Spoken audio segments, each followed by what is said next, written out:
तर मला आठवतं की अगदी वैयक्तिक आठवण आहे. मी माझ्या मुलाला जेव्हा जन्म दिला तेव्हा हे सगळे अमेरिकेला आले होते आणि बाळ झाल्यामुळे सगळे बाळाकडे होते, पण फक्त बाबा माझ्याकडे आले आणि माझ्या डोक्यावर हात ठेवून म्हणले, बेटा तुला खूप त्रास झाला का? हे मला कोणीही विचारलं नाही जे त्यांनी विचारलं. आणि त्यांच्यामध्ये खूप अशी संवेदना होती.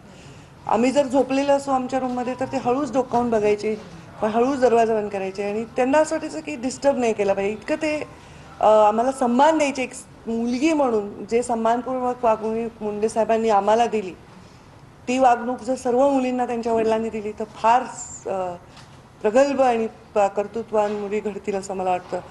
खूप रिस्पेक्ट मुंडे साहेबांनी आम्हाला आमच्या जीवनात दिला, आमच्या निर्णयावर रिस्पेक्ट दिला आणि लाडही करून घेतला आमच्याकडून भरपूर.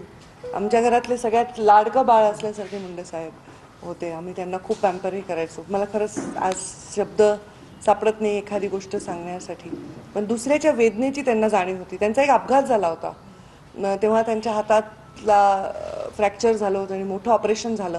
त्याच्यातून ते मरता मरता वाचले मुंबईमध्ये.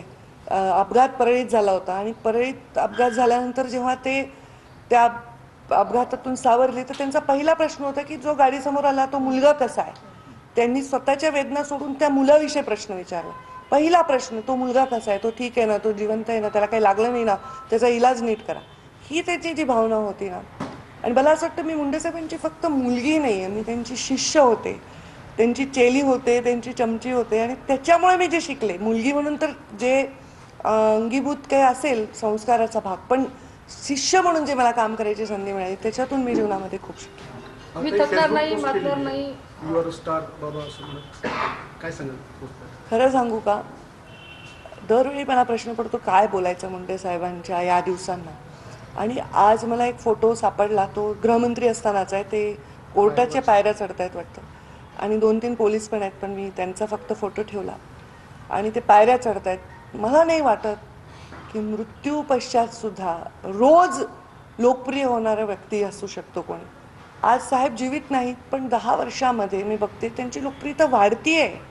एखादा छोटा 2 वर्षाचा मुलगा तोत्र्या आवाजात म्हणतोय की मुंडे साहेबांची ही मुलगी आहे. अजूनही मला, जेव्हा की मी 50शीला आले, पण माझ्या परिचय काय तर ही मुंडे साहेबांची मुलगी आहे 2 वर्षाच्या मुलाला. ही लोकप्रियता अफाट आहे, लोकप्रियता अद्वितीय आहे आणि ही मुंडे साहेबांची लोकप्रियता त्यांना खास बनवते.